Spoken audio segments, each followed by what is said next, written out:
Olá pessoas, eu sou o Léo. E eu sou o Miguel. E esse é o canal Piuí. O silêncio é parte essencial na tensão dentro de um filme de terror. É só pegar filmes como Homem nas Trevas ou Um Lugar Silencioso, onde os personagens têm que fazer silêncio ou eles serão pegos. Ou até em casos nos games, como em The Last of Us, onde os clickers ficam só assim, ó.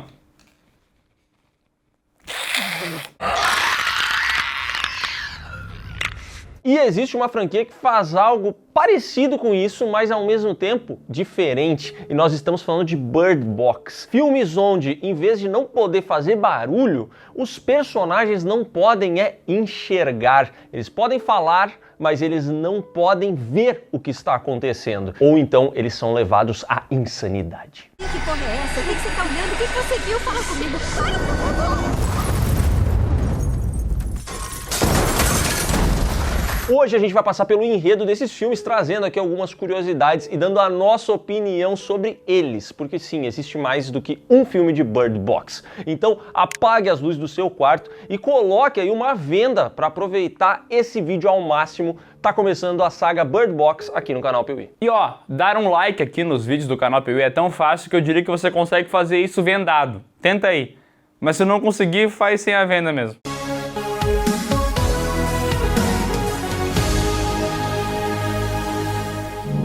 Hoje em dia, se você é convidado para um casamento, para um aniversário, é bem provável que venha ali embaixo uma informação dizendo qual roupa você tem que utilizar, o traje a rigor. Inclusive o Jacan fica muito bravo quando alguém vai de camiseta e bermuda no restaurante dele, né? Por que você vai no meu restaurante de regata, de bermuda e de chinelo? É mesmo? Na antiga Roma, o que vinha pedido era que você entrasse nos eventos com o pé direito, porque isso daria boa sorte e tudo mais. E quem entrou com o pé direito no mundo da literatura foi o músico Josh Malerman, que em 2014 publicou o livro Bird Box. Seu primeiro livro e um sucesso imediato de público, de crítica, daqueles que começam a render comparações, que começam a suspeitar que o cara... O novo Stephen King! Exatamente, já começa esse papinho porque foi muito impressionante. E veja só, esse livro ele realmente conseguiu chamar tanta atenção que antes mesmo de ele ser publicado, a Universal já havia adquirido os direitos para uma adaptação cinematográfica. Esse projeto chegou a estar em pré-produção. Selecionaram ali um possível diretor, o Andy Muschietti, de It, A Coisa. O argentino filho da p... O argentino filho da p... como o Miguel gosta de chamar. Começaram também a trabalhar em algumas possibilidades de roteiro e tudo mais, só que aos poucos o projeto foi ficando um pouco adormecido. Entretanto, um dos produtores que estava cuidando disso acabou migrando para a Netflix e virou um dos chefões da divisão de filmes da empresa. Esse cidadão era Scott Suber, que apostava muito na ideia de Bird Box e quando chegou a Netflix, pensou assim, olha, agora isso aqui vai acontecer. Lá não deu, o pessoal ficou meio preguiçoso, mas agora vai rolar. Agora vai! E em 2017 a Netflix adquiriu os direitos da Universal para poder fazer uma adaptação cinematográfica de Bird Box. E assim, meus amigos, nasceu o primeiro filme original da Netflix que realmente virou um fenômeno. Lançado em 2018 com o roteiro de Eric Hessler de A Chegada e direção de Suzanne Beard depois do casamento, Bird Box abre com a personagem Mallory explicando para seus dois filhos que eles não podem abrir os olhos, que eles vão fazer uma jornada agora extremamente perigosa. Mas vocês nunca podem tirar as vendas. Se vocês olharem, vocês morrem. Eles terão que atravessar um rio. E detalhe, com eles estão alguns pássaros dentro de uma caixa. Bird Box. Caixa de pássaros? Ah, ele disse! A história então volta 5 anos atrás para nos mostrar como eles chegaram até esse momento. E aí a gente vê a Mallory grávida junto com a sua irmã Jéssica indo fazer alguns exames. Ela tá indo fazer um ultrassom. Ela não está nem um pouco animada para ser mãe. Porém, antes de ir para o hospital, ela vê ali na TV uma matéria sobre um caso muito estranho, uma espécie de epidemia que tá rolando na Rússia e em alguns outros países, onde as pessoas começam a tirar a própria vida. E isso está acontecendo em massa, tem muita gente fazendo essa parada e os lugares já estão ficando completamente caóticos mundo afora. O número de incidentes aumenta de forma preocupante na Europa e na Sibéria. O número estimado estimado de mortes está na casa de dezenas de milhares. Mas beleza, né? Isso tá acontecendo lá na Rússia, problema é deles. Ela vai lá fazer o ultrassom e tal, e no meio do ultrassom ela percebe que uma mulher começa a bater a cabeça num vidro. E aí, automaticamente ela pensa assim, caraca, aquilo da Rússia tá acontecendo aqui. Corre, irmã! E elas saem correndo pelo hospital, pegam um carro, e aí começa aquela cena caótica que você já viu em alguns filmes e games. É a cena do Madrugada dos Mortos, The Last of Us, Um Lugar Silencioso, Guerra Mundial Z. que é todo mundo doido, correndo de um lado pro outro, elas tentam entrar no carro pra ir pra casa delas, mas no meio desse rolê tá cheio de carro na rua, de gente. Só que essa cena tem algo muito diferente. Elas entram no carro, começam a ir embora, e no meio desse trajeto, a Mallory para olhar o celular dela. Então ela baixa a cabeça, olha o celular, e no momento em que ela faz esse movimento, a irmã dela, a Jéssica, que estava no volante, enxerga alguma coisa que muda a fisionomia dela, que muda os olhos dela, e a partir desse momento, a Jéssica decide jogar o carro contra um outro veículo. Ela tá tentando tirar a própria vida.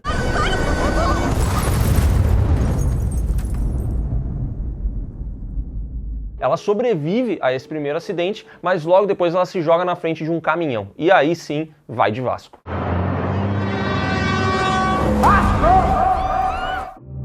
Mallory sobrevive, fica em choque, não sabe o que está acontecendo, ela tá grávida e uma mulher observa ela, e essa mulher vem ajudá-la. Só que essa mulher também observa alguma coisa, fica louca e se joga no fogo. Então tá uma pandemia tipo fim dos tempos, onde as pessoas tiram a própria vida. Só que logo depois disso, ela acaba sendo resgatada por um pessoal e é levada até uma casa.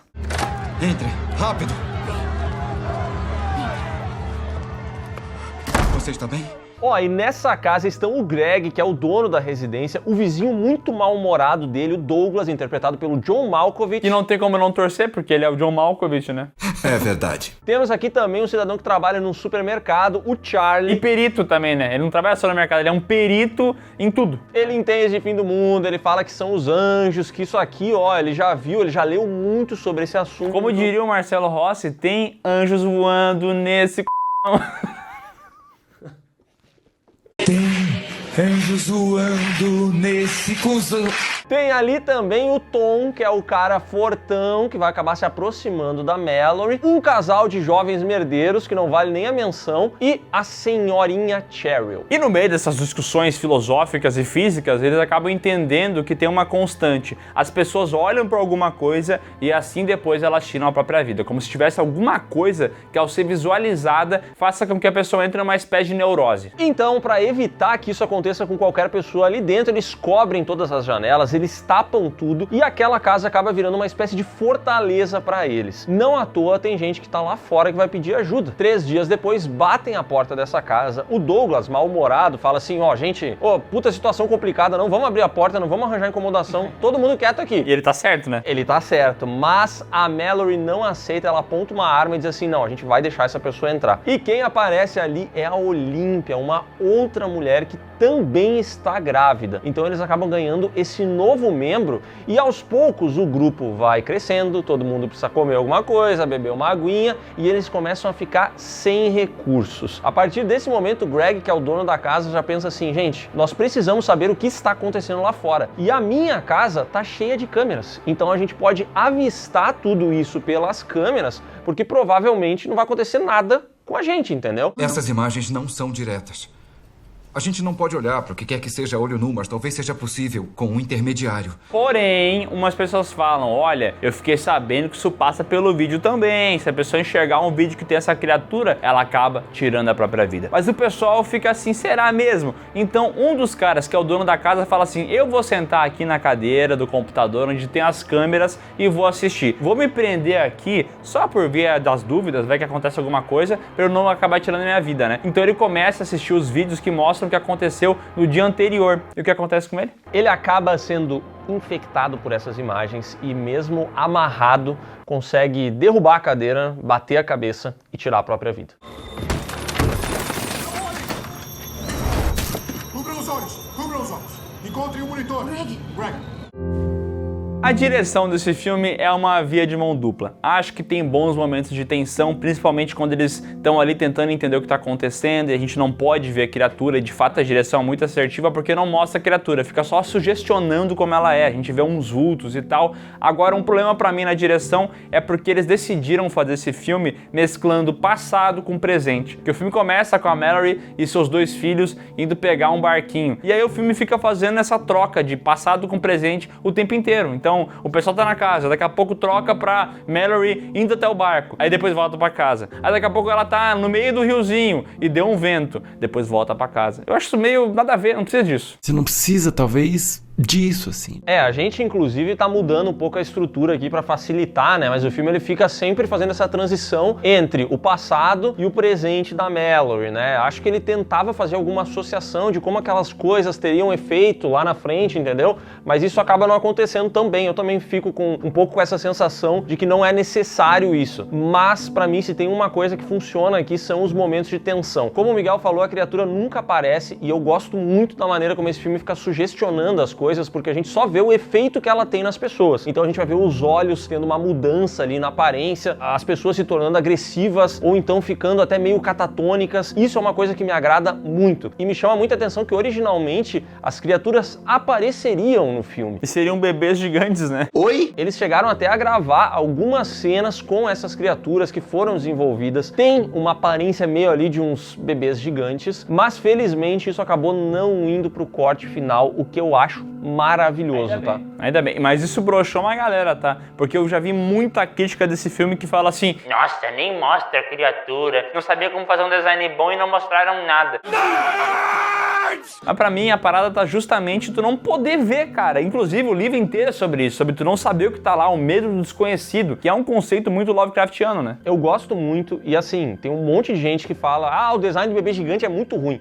Na minha concepção, eu acredito que ele teria alguma associação especificamente com a Mallory, porque a Mallory não quer ser mãe. Então eu acho que o monstro, talvez pra ela, aparecesse dessa forma, mas seria aquele conceito de um monstro que meio que adota os medos de cada pessoa, né? Uma parada meio Pennywise, quase. Ainda bem que não fizeram. E se tivesse o argentino filho da puta nesse filme, Andy Muschietti... Nossa, pensa num monstro que ia virar criatura de CGI o tempo inteiro. Ele ia fazer isso. Vocês são uns idiotas, vocês não sabem de nada da vida, não. Com a escassez, o grupo decide que vai até um mercado para poder pegar suprimentos, onde o Charlie trabalhava e tudo mais. Só que não pode enxergar. Então qual que é o plano? Vamos pintar as janelas do carro de preto e vamos se guiar pelo sensor de estacionamento, entendeu? Porque vai mostrar se tem uma coisa na frente, do lado, atrás, e assim eles vão se guiando.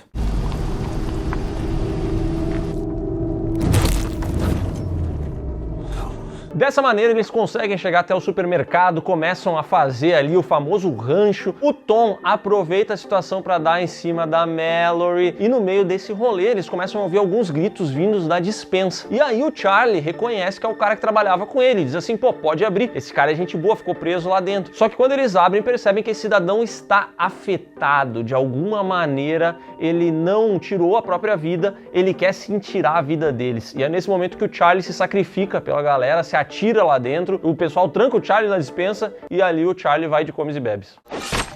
Charlie! Charlie! Ai, merda!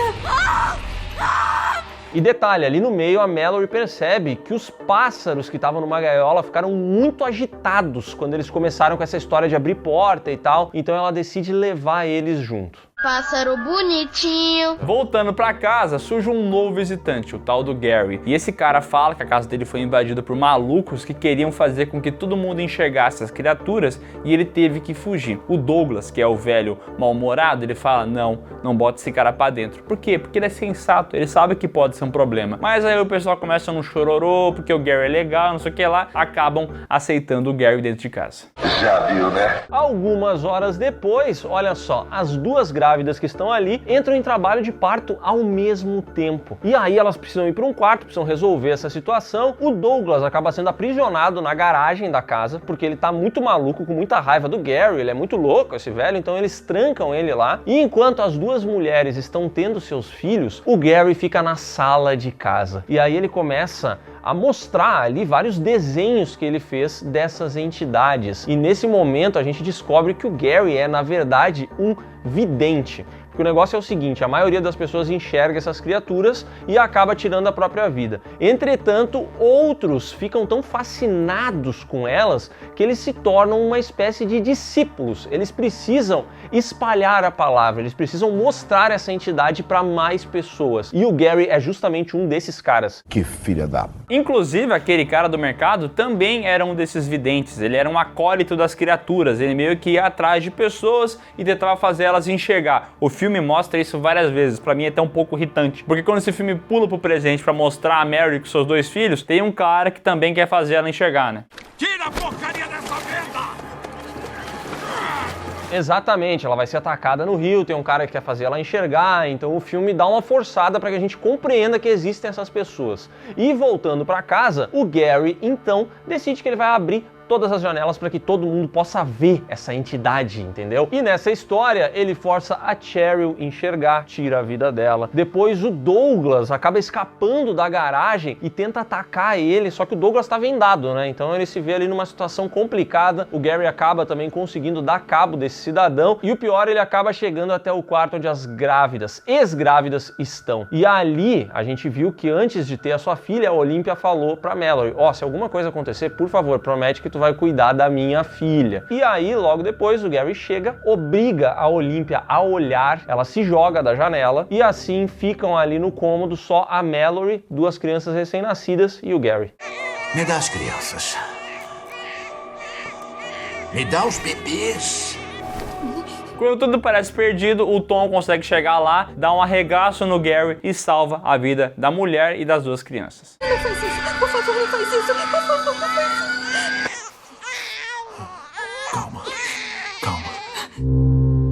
E esse filme meio que faz o bingo de filme pós-apocalíptico, tá ligado? Porque ele pega vários conceitos que a gente já viu antes. Por exemplo, um local fechado com pessoas diferentes. Cada pessoa tem uma visão de mundo para gerar conversas e debates, a busca por suprimentos, um momento onde esse local vai ruir e várias pessoas lá dentro vão morrer, uma criatura misteriosa. Então ele tem várias paradas assim, né? Absolutamente nada, de novo. Isso pode incomodar você pela similaridade com outras obras, entendeu? Porque realmente você vai pensar, puxa, já vi isso lá, já vi isso aqui, já vi não sei aonde. O que realmente faz com que esse filme se diferencie é o horror sugestionado que tanta gente se incomoda, entendeu? É ele não mostrar as criaturas, é essa tentativa de entender o que as criaturas fazem com a mente dessas pessoas. Isso é o que move Bird Box. E assim, pra mim, os personagens do filme, de modo geral, são muito rasos, qualquer coisa. Mas eu gosto muito da atuação da Sandra Bullock, tá? Acho que ela tá muito bem nesse filme. Afinal, ela é uma atriz que tu gosta bastante. Ela tá no teu filme favorito, Um Sonho Impossível, né? O filme que tu mais odeia na vida, ela está nesse filme. Não sei qual é o problema, se eu nasci bonita.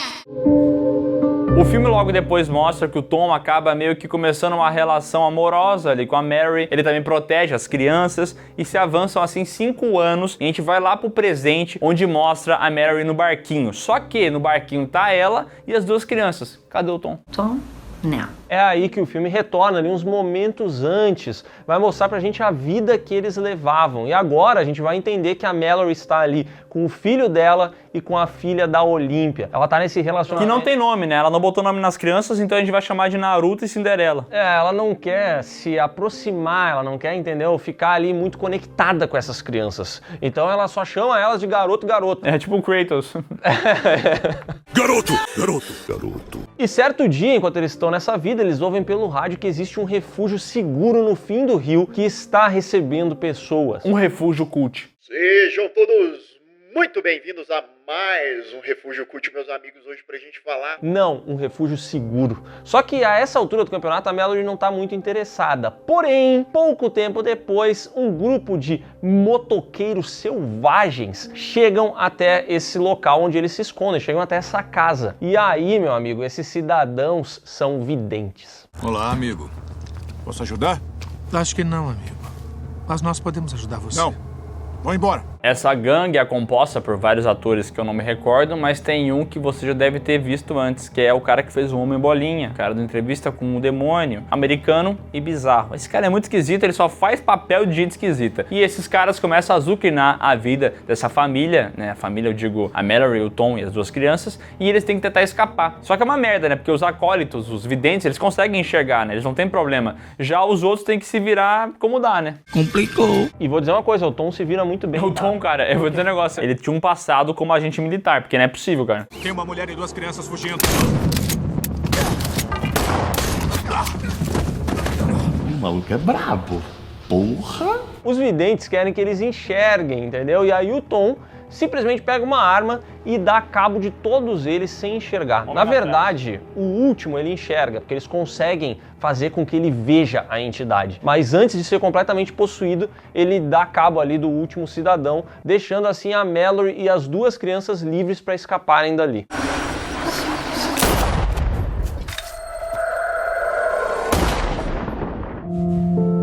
Aí a gente volta apaixonada do barquinho, eles estão indo lá no barquinho e tudo mais. E enquanto eles estão boiando, ela fala o seguinte: olha, quando a gente chegar lá no local, um de nós vai ter que enxergar. E vai ter que ser um de vocês dois, porque eu preciso guiar o barco. Então, quem é que vai enxergar? Quem é que vai enxergar? E eu penso assim, pô, meu óbvio quem é que vai enxergar, né? Tem um ali que é o filho dela e a outra que ela só cria. Quem será que ela vai escolher, hein? Um de vocês vai ter que olhar.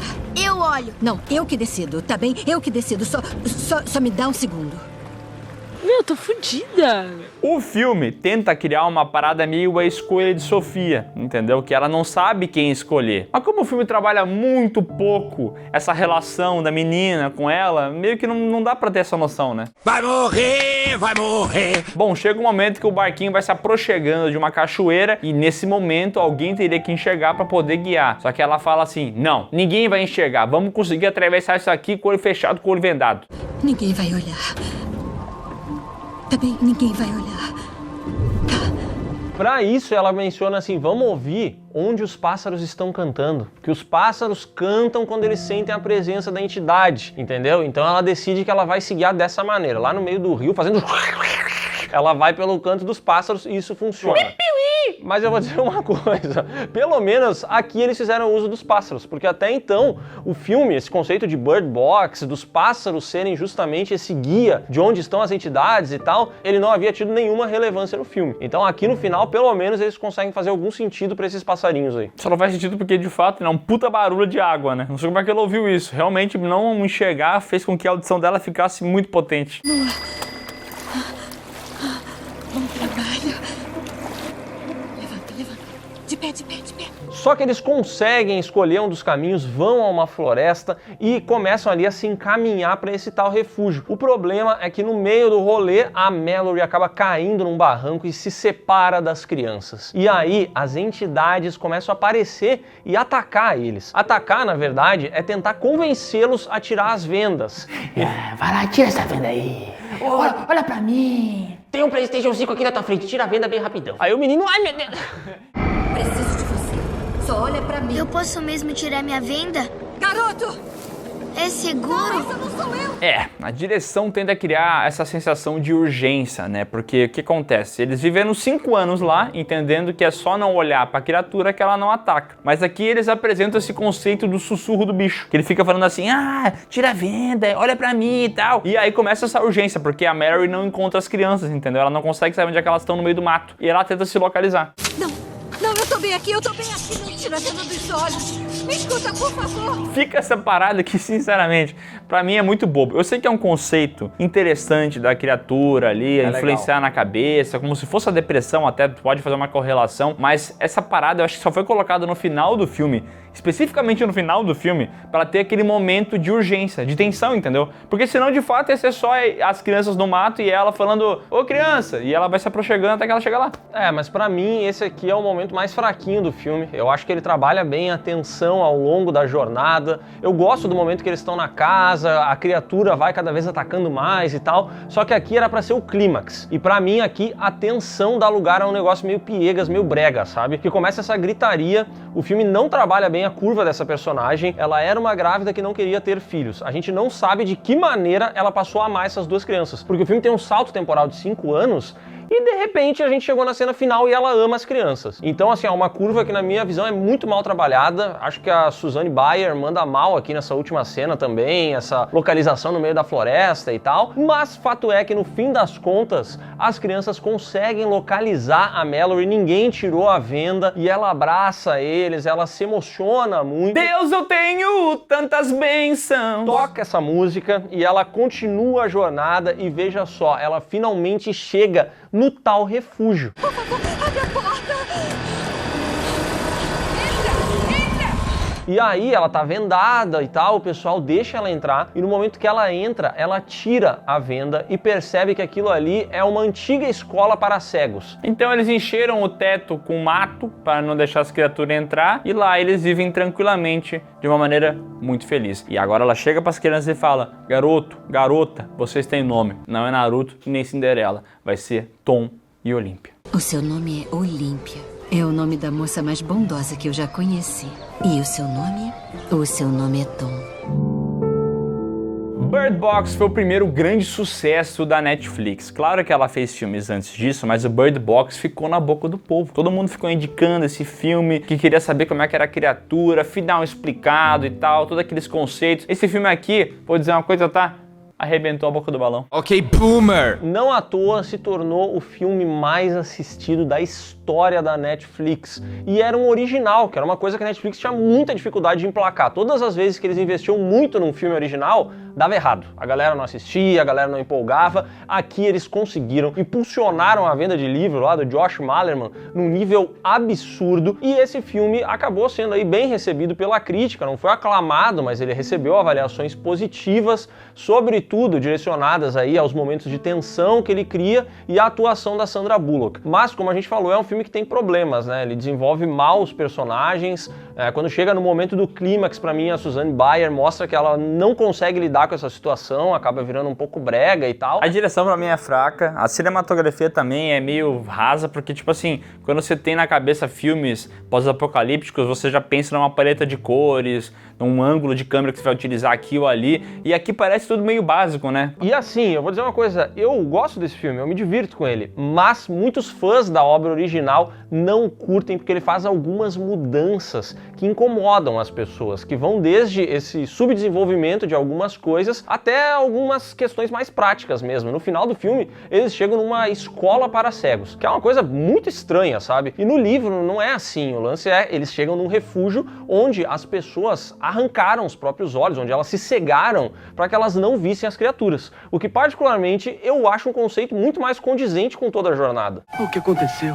Ele se cegou para poder salvar vocês da morte. Entretanto, tem um negócio que não tá no livro, que tá aqui, que é a cena do rio, que acabou virando a imagem aí clássica desse filme, né? Todo mundo lembra dela com as crianças vendadas num barquinho. Em 2020, o autor e músico Josh Malerman publicou a continuação de Bird Box, Mallory, que mostra a continuação dessa história. E no enredo, a Mallory percebe que uma mulher cega foi atacada. Então ela começa a desconfiar que talvez agora as criaturas conseguem atacar pelo toque. Então ela não tá mais segura não enxergando. Então tem toda uma outra treta. A Netflix poderia adaptar isso aí, mas ia ficar caro. Então eles pensaram, como é que a gente consegue fazer uma continuação / spin-off dessa parada para aproveitar o hype de Bird Box sem gastar muito. Vamos pegar essa mesma história, mas vamos botar em outro lugar do mundo. Lançado em 2023 com roteiro e direção de Alex e Davi Pastor de Vírus, Bird Box Barcelona nos apresenta Sebastian e sua filha Ana, que vivem num mundo já devastado. Certo dia eles estão andando ali pelas ruas utilizando óculos de natação pintados de preto, para que eles não vejam nada, então a venda ela deu uma evoluída aqui. E também ninguém arrancou o olho, né? Aí ó, ninguém precisou arrancar o olho, botaram óculos muito mais inteligentes. Eles estão andando pelas ruas quando encontram um grupo de sobreviventes. E aí o Sebastian fala pra filha dele, ó, espera aí que eu vou lá ver se esse pessoal é de confiança. Ele vai conversar com a galera, ele diz assim, olha, eu tô precisando de ajuda e eu sei onde tem geradores de energia. E nesse mundo pós-apocalíptico, ter energia elétrica é uma riqueza. Então o pessoal deixa ele ir junto com a galera para que todos possam se ajudar a obter esses geradores de energia. E curiosamente ele vai sozinho, a filha dele é simplesmente abandonada. E olha o paizão do ano aí. Chegando no abrigo, ele conhece uma galera que parece firmeza, tem até uma médica lá que ajuda a cuidar de uns ferimentos que ele tinha, que ele apanhou de 3 homens cegos, e ela até fala assim, pô, tu apanhou pra 3 cegos, hein, amigo? Tá de sacanagem, né? Num lugar sem venda. E mesmo assim Era você... 3 contra 1 e tava muito escuro. E sabe o que mais tem lá, né? Um cara que arrancou os próprios olhos pra não enxergar. Isso aí foi bem fatalista, né? Teve que arrancar, mas não morreu, né? Ficou com a cara toda inclusive. Mas o que os olhos não vê, o coração não sente, né? O que foi? Como é? Tá olhando o quê?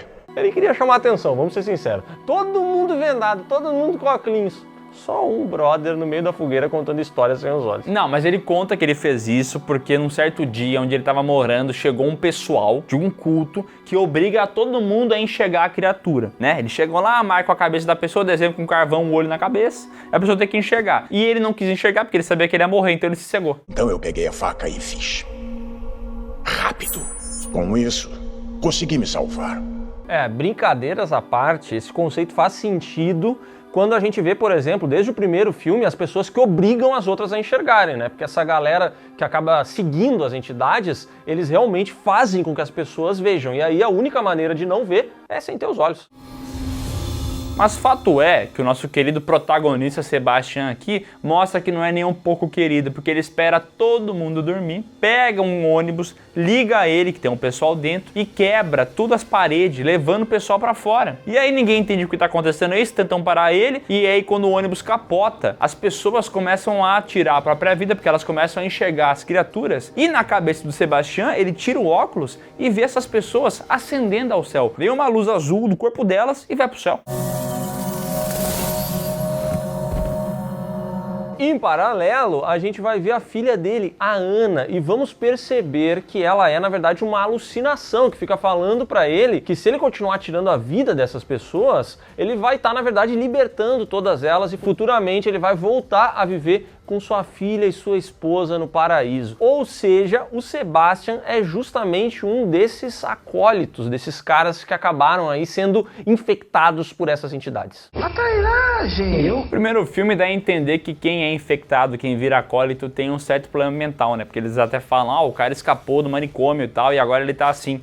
Nesse filme, deixa claro que não é muito isso, é mais a pessoa realmente pender pro lado da criatura. Ela enxergou, aquilo mexeu na cabeça dela de uma maneira que ela ficou deslumbrada e tal, e agora ela segue os bichos. O começo desse filme eu acho promissor, porque ele tem esse plot twist, porque até então a garota estava junto, mas não dava nenhuma insinuação de que ela fosse uma alucinação. E aqui também tem essa história aí do cara sair matando todo mundo, dele enxergar a alma das pessoas ascendendo. Então pra mim ele até que começa bem, assim, porque ele vai por um caminho diferente, entendeu? Ele não faz exatamente a mesma coisa que o primeiro filme. Eu acho bom porque tem muita continuação que só pega o que foi feito no primeiro filme e faz uma continuação do mais e maior. E aqui não, aqui eles pegam e fazem um protagonista que na verdade é o vilão. Até que foi uma boa ideia. Agora, sabe uma coisa que me incomodou no início do filme, que me tirou do filme? Foi o fato dele ter entrado no ônibus, ter toda aquela galera lá e ele ter conseguido dirigir esse ônibus por uma distância absurda e as pessoas não tirarem ele do volante. Primeiro elas sofrem pra abrir a porta. Aí quando elas conseguem abrir a porta, fica 2, 3 pessoas assim nele, mas ninguém tira o cara do volante. E eu não entendo por que o filme fez ele percorrer um trajeto tão longo. Cara, podia ser um estacionamento. O cara entrou na garagem e ele tirou o ônibus da garagem. Podia ser mais simples, mas eles criam uma cena que eu acho que era pra ser uma cena quase que de ação, que pra mim ela me tira um pouco do filme, porque, cara, esse cara teria sido tirado daquele volante muito antes dele chegar até o fim da jornada. É verdade, mas o que é bizarro é que essa cena, tirando essa parte, é muito bem dirigida, porque eles conseguem botar uns ângulos de câmera muito doidos em cima desse ônibus e fazendo com que ele capote e tal. É uma cena de ação extremamente bem feita, só que ela só não tem lógica mesmo, né? Eu acho que essa foi uma bela vitória. Esse filme é uma continuação de Bird Box, né, um spin-off também, então ele quis fazer algumas paradas parecidas. Então aqui também tem o lance de misturar passado com presente. Então a gente vai pro passado do nosso querido Sebastian e entende como é que ele virou um acólito. Acontece que quando tudo começou, o Sebastian viu ali as notícias e pensou em duas coisas. Preciso chegar até a minha filha e minha esposa. Ele foi na escola, pegou a filha dele, no meio do caminho até a esposa, eles acabaram passando ali numa igreja, onde ele conheceu o padre Esteban, e esse cidadão falou pra ele, eu acho que essas entidades são na verdade anjos, e eu preciso ver elas, eu entendo que eu vou conseguir me comunicar com essas criaturas e tal, mas o Sebastian ouve isso, e ele tem coisa mais importante, ele segue até a sua esposa. Ele consegue encontrar essa mulher, só que infelizmente ela morre atropelada ao atravessar a rua sem olhar para os dois lados. E é exatamente isso que acontece, tá? Primeiro ela vai atravessar a rua sem olhar, aí ela quase é atropelada. Sem saber que era impossível, ela foi lá e fez de novo. Tentou seguir na rua e aí sim foi atropelada. Ela atravessa a rua de costas. É a primeira vez que eu vejo isso na minha vida.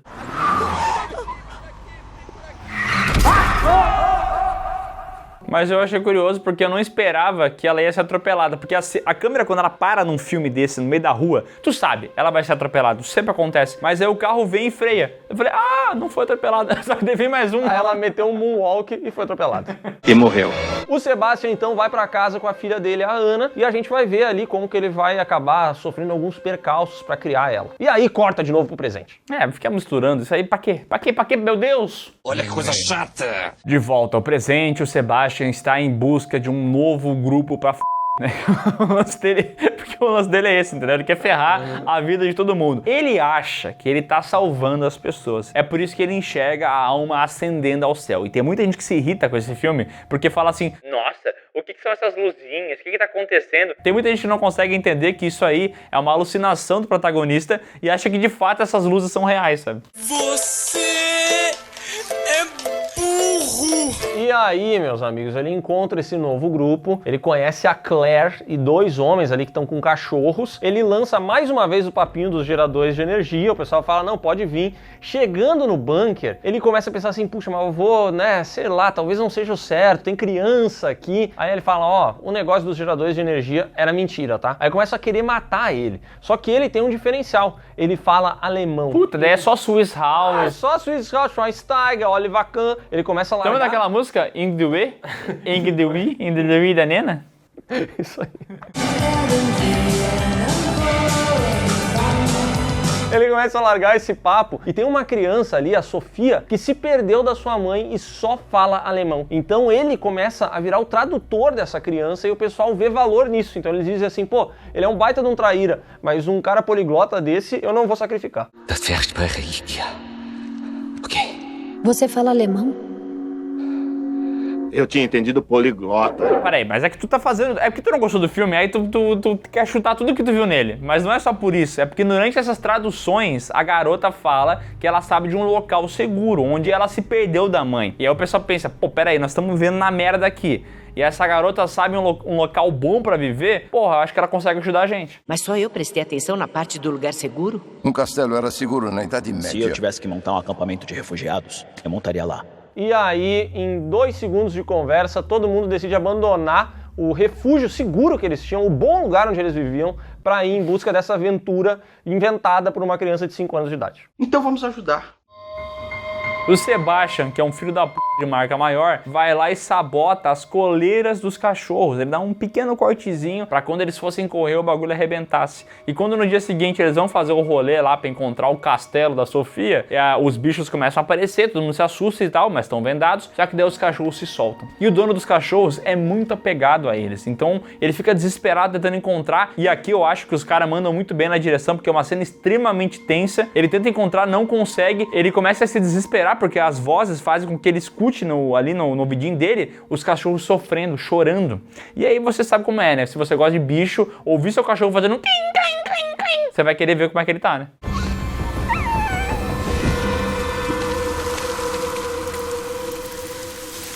Ele tira a venda e toma no rabo, né?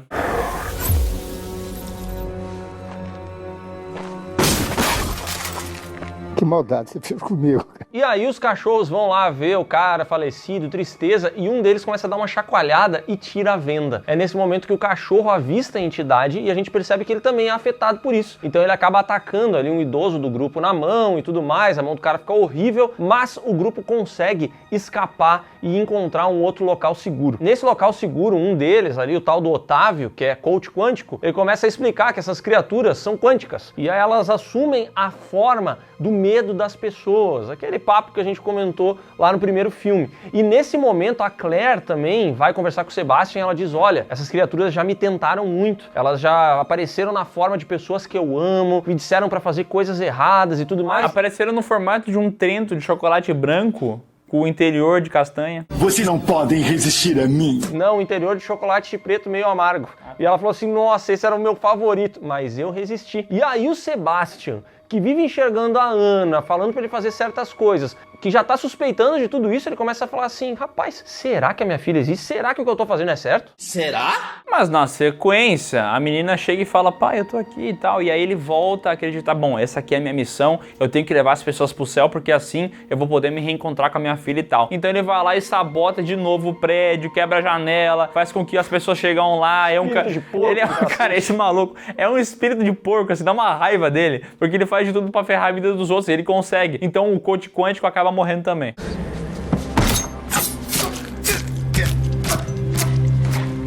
Que arrombado, hein? Que arrombado! E dessa vez o Sebastian não enxerga a alma desse cidadão ascendendo. E aí ele começa a ficar desesperado. Não. As ideias são muito boas pra mim. E aqui já tem uma parada que a gente tem que falar. Eu gostei desse início do filme e, na verdade, eu gostei do filme inteiro até o final. O Léo não gostou de quase nada. Então a gente tem uma discordância de opiniões, né? Ah, tá, pô. Cara, esse filme aqui tem um lance que me chama a atenção. As criaturas, no primeiro, elas atacavam de maneira mais sutil. Aqui a criatura chega... começa a levitar tudo. Começa a subir folha, começa a subir pedra, começa a subir não sei o quê. E tem inclusive uns momentos em que eles ensaiam o ponto de vista das criaturas. Que a gente vê assim, uma câmera um pouco mais aberta, meio Evil Dead, sabe? Eu acho totalmente desnecessário. Tá me imitando. Sebastian, Claire, Sofia e os dois velhinhos continuam na jornada, mas no meio do rolê eles acabam sendo atacados pelos acólitos, pelos videntes, e aí os dois velhinhos já ficam pra trás e aqui tem uma cena de despedida deles, que eles se enxergam pela uma última vez e tal, acho bonitinho. Uma boa cena. Quero te ver uma última vez.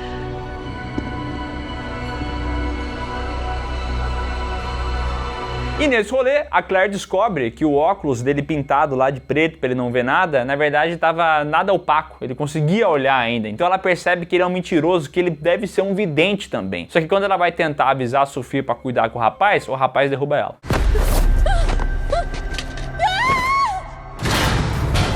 E aí o Sebastian decide que vai tirar a venda da Sofia. E a Ana tá aqui no ouvidinho dele, ó. Vai lá, pai, faz merda, faz merda. Mas ele não faz. Dessa vez ele decide que não vai acabar com a vida de uma pessoa. Ela não é sua filha, papai, ela não é...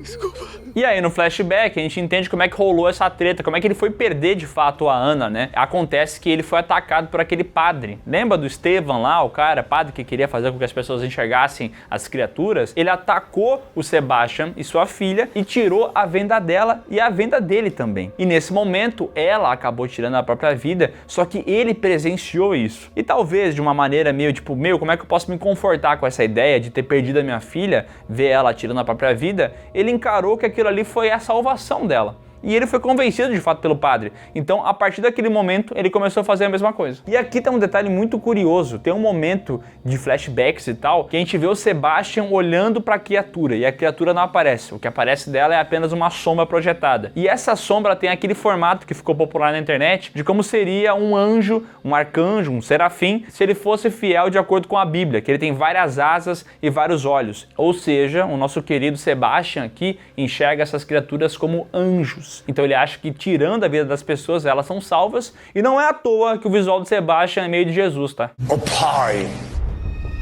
O filme então volta ao presente, onde essa galera toda é atacada por uma vidente. O Sebastian aqui vai proteger a Claire e a Sofia e vai chegar à conclusão de que o melhor é fazer com que elas sobrevivam. Então ele vai dizer, ó, vou levar vocês até o teleférico mágico que leva lá pro castelo imaginário. E eu vou proteger vocês duas.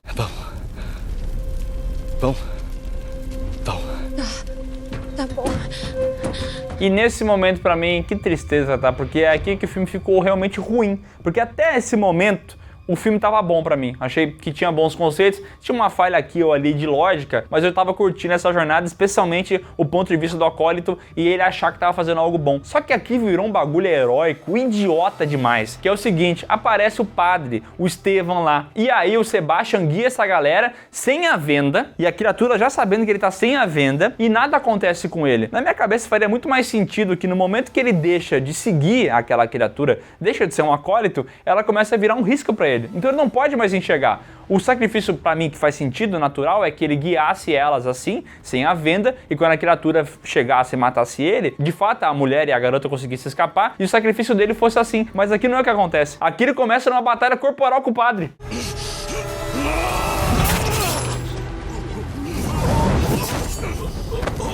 Essa luta corporal, tem gente se perfurando e tudo mais, e no fim das contas o Esteban mata o padre e acaba morrendo.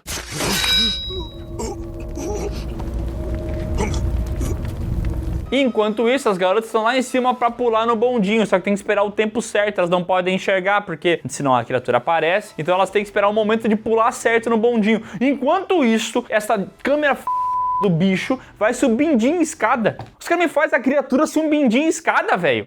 Tá de sacanagem, xerife. Cara, inacreditável, mas pra mim mais inacreditável ainda é a Claire contabilizar os segundos. Não, o bondinho leva 7 segundos pra chegar, então daqui a 7 segundos, eu e você, criança, a gente vai dar um salto bem grande e nós vamos cair lá dentro do bondinho. 3.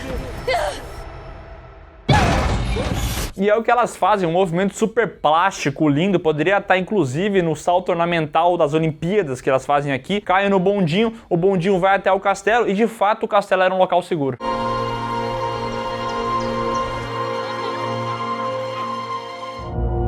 E como é ruim a direção dessa cena delas fazendo esse salto. Ele é feito para parecer a coisa mais falsa do mundo e eles conseguiram, parece totalmente falso. Mas elas sobreviveram, olha que felicidade. Só que assim, felicidade é pouca bobagem, entendeu? Tem que ser mais feliz esse final. É porque eles chegam nessa comunidade que é feliz e segura, e quem é que tá lá? A mãe alemã da Sofia! Sofia! Ela tava lá, pessoal. De todo mundo, ela podia estar em qualquer lugar desse planeta, a mãe da Sofia estava lá e reencontra sua filha. Olha que final feliz. Ah, mas podia ficar mais feliz ainda, né? É, porque eles tiram o sangue da Claire e começam a desenvolver um soro mutagênico que faz com que a pessoa enxergue a criatura e não tire a própria vida. Deixa eu ver, por favor. Deixa eu ver. Cara, assim, eu acho que o que a Netflix falou pro pessoal foi o seguinte: tem que ter um final com um gancho pra uma continuação, porque vai ter Bird Box 3, tá? Vocês ficam sabendo disso aí. Então tinha que ter, o mutagênico, será que vai funcionar, será que não vai? Então eles colocaram esse final à la Marvel, de uma coisa nova que pode acontecer, que é ruim.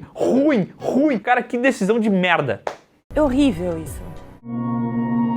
Bird Box Barcelona foi um relativo sucesso, ficou no top 10 em vários lugares do mundo, inclusive no Brasil, e as críticas de forma geral foram negativas. Isso porque, por mais que o filme tenha bons conceitos, no final ele desanda completamente. Cara, parece que eles chegaram e falaram assim, como é que a gente pode tomar as piores decisões do mundo em 10 minutos? Cara, e eles foram lá e fizeram. Eles fizeram, é impressionante. Pra mim esse filme tá cheio de boas ideias. Eu gosto muito dessa ideia de continuação, entendeu? O primeiro filme mostrou a mulher, a vítima, sendo atacada pelos discípulos, pelos acólitos. Agora, nesse aqui, a gente tem a visão contrária do cara. Eu acho isso uma puta sacada, mas pra mim o filme falha, assim, em boa parte das coisas que ele tenta executar. Tem vários momentos dele em que eu me perco completamente e o final é onde, meu Deus do céu, a maionese desanda de uma maneira inacreditável. Pra mim, esse daqui é o final mais feliz possível, tá ligado? Porque até o cara que morreu, o Esteban, mas o Esteban morreu. Só que aí tem que ter uma cena dele com a filha dele, né? Tem que ter uma cena feliz. Então, assim, é o final perfeito, sabe? Isso me incomoda muito. Tua felicidade tá me incomodando, não. Pra mim, esse filme, como o Léo falou, ele tava cheio de bons conceitos e era muito fácil terminar ele, cara. Era só fazer o sacrifício do cara, ser ele tirando a venda e assim guiando elas pra algum lugar, e no momento que ele tira a venda, ele é atacado pela própria filha, porque ela faz parte das criaturas naquele momento, e ele morreria assim. Mas não, aqui tem batalha dele contra o padre, aí tem o bicho subindo a escada, tem elas fazendo um salto ornamental no bondinho, tem a mãe da Sofia viva, tem um vírus mutagênico. Meu Deus do céu, o que é isso, cara? Bom, esse filme não deu tão certo quanto o primeiro, mas com certeza a Netflix sabe que Bird Box é uma propriedade muito valiosa. O primeiro filme está até hoje entre os 5 mais assistidos da história da plataforma. Então, assim, é um fenômeno muito grande e não vai morrer. A gente vai ter mais filme de Bird Box e, se duvidar, como é a Netflix, ainda vai ter uma série animada, um game de celular que ninguém nunca vai jogar e mais alguma coisa aleatória. Mas a bagaça tá no bolso e tá gostoso. Fico na torcida de Bird Box Chic Chic Bahia. Poderia ser uma continuação, um spin-off também. Fico na torcida pra acontecer. Eu gostaria de Bird Box Passo Fundo ou Bird Box Varginha, que mostra também uma questão com alienígenas. Poderia ser, viu? Porque a gente pode imaginar que eles são ETs, né? Anota! Bom, dito isso, ranking dos melhores e piores. Com muito pesar no coração, o melhor é o primeiro, o pior é o segundo. Pra mim... Eu achei que fosse o contrário. Não, mas é porque, tipo assim, no final, o que acontece? Quando uma jornada pra mim ela é boa, só que o final ele destrói, como é que eu vou ter uma boa memória disso? Cara, é tão melhor quando o filme começa mal e fica bom, né? Porque quando ele começa bom e fica ruim, aí fica aquele gosto amargo, entendeu? Pra mim, essa disputa aqui é fácil, porque eu gosto do primeiro filme. Eu acho que ele tem bons momentos de tensão. E o segundo, eu acho que ele tem muito boas ideias e uma execução dá. Então é isso, pessoal. Se vocês gostaram desse vídeo, dá um like aqui embaixo, se inscreve no canal, marca o sininho e comenta. Você se decepcionou com esses filmes aqui? Você gosta? Comenta pra gente. E não se esquece de conferir os links que estão aqui na descrição, que vão levar você para as nossas redes sociais, para as lives do Miguel e para o PeeWeeCast, podcast do canal Peewee, que tá no YouTube. Se você não é inscrito no PeeWeeCast ainda, corre no link, se inscreve. Tem 3 vídeos novos toda semana lá. 3? 3.